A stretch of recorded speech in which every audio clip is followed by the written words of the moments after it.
বাংলায় চুলের প্রক্রিয়াকরণ শিল্প এখন আন্তর্জাতিক বাজারে দিশা দেখাচ্ছে। পশ্চিমবঙ্গ হিউম্যান হেয়ার অ্যাসোসিয়েশন হলো পশ্চিমবঙ্গ রাজ্যের একটি সংগঠন যা মানুষের চুল প্রক্রিয়াকরণ এবং এই শিল্পের সাথে জড়িত বিভিন্ন কার্যক্রম দেখাশোনা করে। এই সংগঠনটি রাজ্যটিতে মানুষের চুল প্রক্রিয়াকরণ ইউনিটগুলির একটি নেটওয়ার্ক তৈরি করতে এবং এই শিল্পের সাথে যুক্ত শ্রমিক ও ব্যবসায়ীদের স্বার্থ রক্ষা করতে কাজ করে। আজ সৈকত শহর দীঘায় অনুষ্ঠিত হলো এক বিশেষ সভা।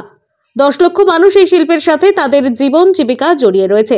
এর মধ্যে প্রায় 7 লক্ষ মহিলা রয়েছেন। চুলের প্রক্রিয়াকরণ কাজে মহিলাদের স্বনির্ভরতার বিশেষ বার্তা দিচ্ছে সংস্থা।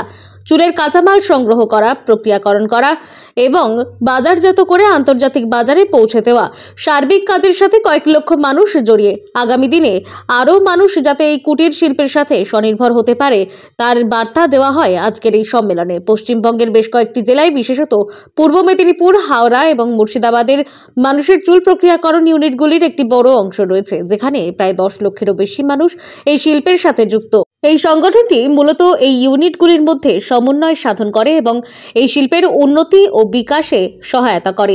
এছাড়াও তারা এই শিল্পের সাথে জড়িত বিভিন্ন সমস্যা সমাধানেও কাজ করে থাকে।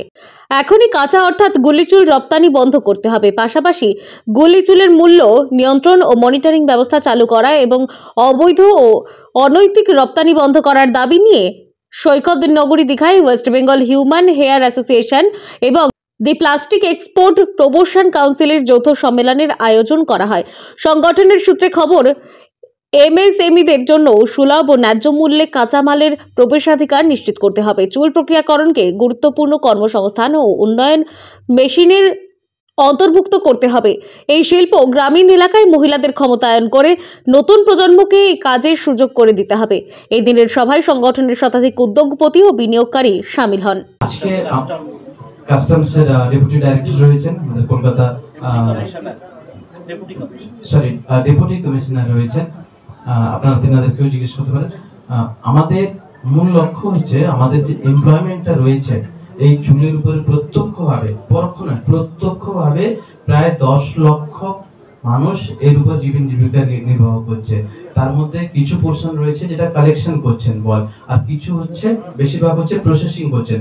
এবং প্রসেসিং এর যে ইউনিটটা প্রায় 6 থেকে 7 লক্ষ যে মানুষ জড়িত রয়েছেন, তাতে 80% to 90% হচ্ছেন মহিলারা জড়িত, কারণ লেবার কস্টটা চিপার এবং রিজনেবল হয়।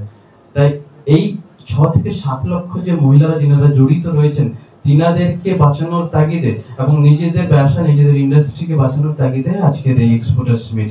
আগামী দিনে আমরা চাইবো যাতে করে যে সমস্ত 6-7 লক্ষ মহিলা মা বোনেরা কাজ করছেন তিনারা যেমন কাজ করতে পারেন এবং আগামী দিনে বাকি যে র হেয়ারটা এক্সপোর্ট হচ্ছে সেটাকে বন্ধ করে দিয়ে সেই 6-7 লক্ষ জায়গায় আমরা যাতে করে সেটাকে 10 থেকে 12 লক্ষ এমপ্লয়মেন্ট করতে পারি, সেটার আমাদের চিন্তা ভাবনা রয়েছে। আজকের এই আলোচনায় বিভিন্ন বিষয়গুলি উঠে আসে। এখনই কাঁচা অর্থাৎ গুলিচুল রপ্তানি বন্ধ করতে হবে, পাশাপাশি গুলিচুলের মূল্য নিয়ন্ত্রণ ও মনিটরিং ব্যবস্থা চালু করা এবং অবৈধ ও অবৈতনিক রপ্তানি বন্ধ করার দাবি জানিয়ে সৈকত নগরী দীঘায় West Bengal human hair association এবং দি প্লাস্টিক এক্সপোর্ট প্রমোশন কাউন্সিলের যৌথ সম্মেলনের আয়োজন করা হয়। সংগঠন সূত্রে খবর, এমএসএমইদের জন্য সুলভ ও ন্যায্য মূল্যে কাঁচামালের প্রবেশাধিকার নিশ্চিত করতে হবে। চুল ও প্রক্রিয়াকরণকে গুরুত্বপূর্ণ কর্মসংস্থান ও উন্নয়ন মেশিনের অন্তর্ভুক্ত করতে হবে। এই শিল্প গ্রামীণ এলাকায় মহিলাদের ক্ষমতায়ন করে নতুন প্রজন্মকে এই কাজে সুযোগ করে দিতে হবে। এই দিনের সভায় সংগঠনের শতাধিক উদ্যোগপতি ও বিনিয়োগকারীরা শামিল হন। পূর্ব মেদিনীপুর থেকে রাজীব নন্দীর রিপোর্ট, টাইমলেস ডেপিকশন নিউজ।